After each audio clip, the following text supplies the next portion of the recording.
عمرك حسبته بكام؟ مش بكلمك عن مرتبك الشهري، أنا بكلمك عن كل ساعة من عمرك بتتباع بكام. وساعتها هتعرف إن الفلوس مش مجرد أرقام، دي طريقة تفكير وبتعكس شكل حياتك بالكامل. الكتاب ده Your Money or Your Life بيخلينا نراجع علاقتنا بالفلوس ونفكر في حياتنا بشكل مختلف. الناس كتير بتجري ورا الفلوس من غير ما تقف تسأل نفسها، هو أنا بشتغل ليه؟ هل الشغل اللي بضيع فيه يومي فعلا بيحقق لي اللي أنا عايزه؟ ولا أنا دخلت في دايرة بشتغل عشان أصرف وأصرف عشان أكمل الشغل وأعيش متلخبط طول الوقت؟ الكتاب بيبدأ من نقطة مهمة جدا: الفلوس مش الهدف، الفلوس مجرد وسيلة تحقق بيها حاجات أكبر: حرية، وقت لنفسك، علاقات أحسن، راحة نفسية. المشكلة إن أغلب الناس بتفكر بالعكس، بيشتغلوا طول الوقت يصرفوا على حاجات مش أساسية ويسيبوا عمرهم يتسرب منهم شوية شوية. طب نعمل إيه؟ أول خطوة: احسب عمرك بالفلوس. يعني إيه؟ يعني بدل ما تقول بقبض 10,000، ابدأ تحسب كام ساعة بشتغل، كام ساعة بروح فيها الشغل، كام ساعة بضيعها عشان ارتاح من تعب الشغل، وفلوسي بتروح في إيه؟ هدوم، قهوة، مواصلات، ضغط نفسي، علاج.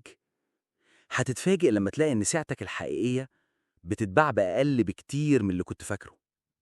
بعد كده لازم تبدأ تعمل حاجة بسيطة جدا لكنها فعالة جدا: سجل كل مصروف. أيوة، كل حاجة. حتى لو اشتريت بسكوتة من البقال، كل جنيه لازم تعرف راح فين وإمتى وليه. ولما تيجي تراجع، اسأل نفسك: الحاجة دي أضافت لحياتي ولا كانت مجرد لحظة سعادة مؤقتة؟ التمرين ده هيخليك تبص للفلوس بمنظور مختلف تماما. هتبدأ تفرق بين أنا محتاج وأنا عايز، وهتكتشف إن في حاجات كتير بتصرف عليها من غير ما تفيدك. طيب وبعدين؟ تيجي مرحلة الوعي المالي، اللي هو إنك تبدأ تغير من اختياراتك وتبدأ تفكر: إزاي أوصل لحرية مالية؟ الحرية المالية مش معناها إنك تبقى مليونير. الحرية المالية معناها إنك تقدر تغطي احتياجاتك من غير ما تضطر تشتغل كل يوم الصبح وإنت مضغوط ومش طايق نفسك. وده بيحصل بطريقتين: واحد، قلل احتياجاتك. اتنين، ابني مصدر دخل ذكي، حتى لو بسيط بس ثابت. يعني بدل ما تشتري موبايل جديد كل سنة، استثمر في حاجة تطلع لك دخل. ابدأ بحاجة بسيطة بس طورها مع الوقت.